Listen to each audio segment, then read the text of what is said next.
Welcome back to Live on Bond.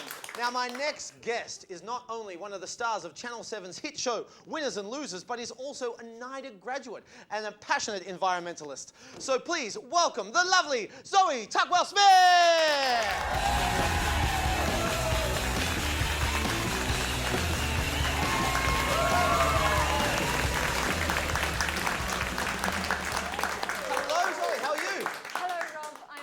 Thank you. Thank you so much for joining us on our Nerd Special. Pleasure. Now, I haven't had a chance to ask you yet, what's your nerdy obsession? Yes, we were talking about this before, yes. and we said let's save it because it's going to be potential comedy gold. Okay. Potential. You're making me scared with potential. Potential, but it might not be comedy gold. It might just be ordinary.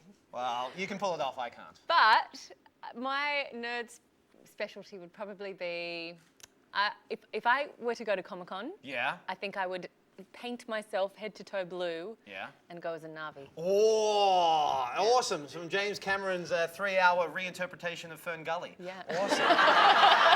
Exactly, right? Exactly. I know, just like the Lion King's reinterpretation of Simba the White Lion. It's all... Yeah. It's all... So you've just finished filming? We have. Yeah. 10 months. And it's just come on TV. So what are you going to do now? What are you going to do with your spare time?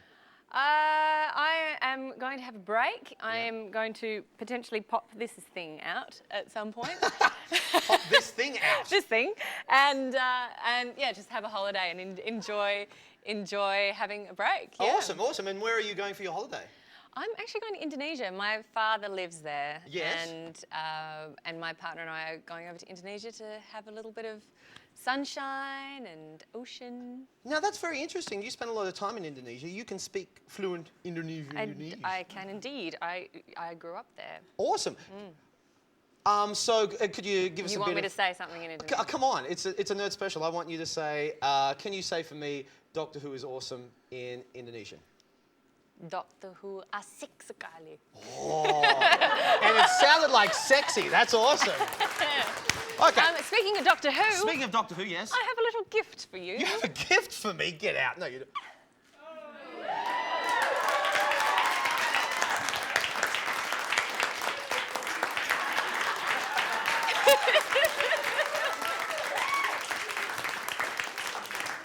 You won't see that happen to Parkinson. Awesome. Okay. You're in Who heaven. I am in Who heaven. I hear that Who is your nerd specialty. Who would have thought? Who would have thunk it? Oh, my dear. So... But you have to give that back to Morgan at the end of the show. So it's not even... It's somebody else's. You just let me borrow it. Yeah. How cheap. Much like Doctor Who in the 70s. Awesome. Okay. Wait, are you a William Hartnell fan, or are you more the... Is it Matt Smith who plays? Yes, he's the most recent one. So, I'm a huge fan of John Pertwee. He's the third actor who's played the Doctor. He had frilly shirts and velvet jacket, and he had a lisp. It's fantastic. I love a lisp. You love a lisp? There's a few doctors in the audience tonight. They are. There's some femme doctors, which is awesome. And there's also a weeping angel who I saw putting on her face in the bathroom. Oh my God, that's awesome! Yeah, we met. We met. That's like Face Off, so she's cutting it off and she's going, putting it on like that. That's awesome. That's so cool. Now, you went to NIDA. I did. That's indeed, awesome. And I did an acting degree as well in Charles Sturt University in Wagga. So this is probably the best place for us to be at. I should be serving you coffee right now. So what did how did NIDA prepare you for going into the industry?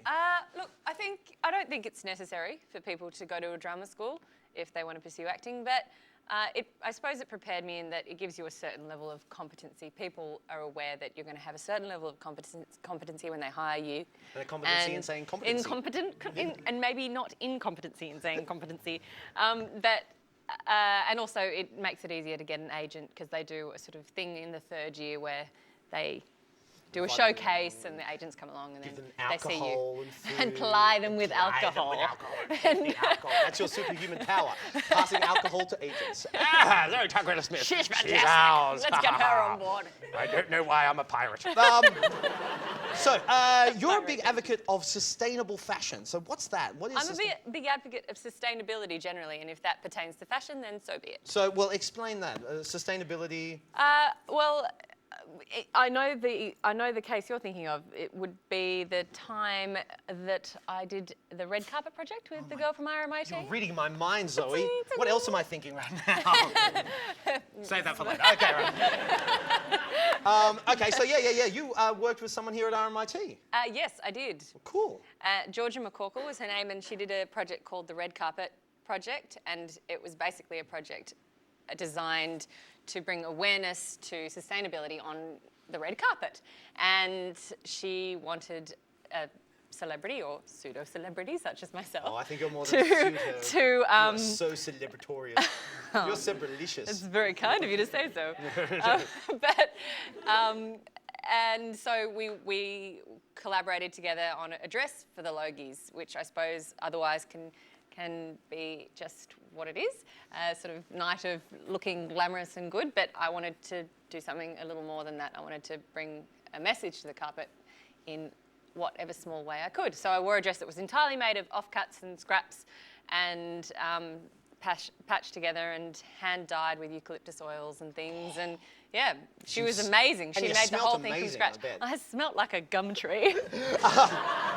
Nothing's hotter than that. So tell us about the Wilderness Society and the Kimberley campaign. Yes. So I do a bit of work with the fantastic folk at the Wilderness Society here in Victoria. And I met a couple of them at a peaceful protest with a friend of mine who's also involved in sort of activism, I suppose. But I suppose the main thing that the Wilderness Society have been working on recently has been a project in the Kimberleys for James Price Point, bringing awareness to the potential gas hub that was going to be put in there. And yeah, that was they managed to waylay it, and Woodside pulled out quite recently. Yeah. So that was excellent work on the part of the Wilderness Society and a whole group of people. And I suppose, you know, recently also they had a win with the Tasmanian forest, the Tasmanian forest situation. Yeah. And they've managed to save 500,000 hectares of Tasmanian wilderness. So it's incredible. Now, to find out more about the Wilderness Society and their Kimberley issue, head to www.wilderness.org.au and follow the links. Winners and Losers Season 3 started this week on 7, and don't forget to tune in. And please thank, with a big round of applause, Zoe Tuckwell-Smith! After the break, I go to Oz Comic Con.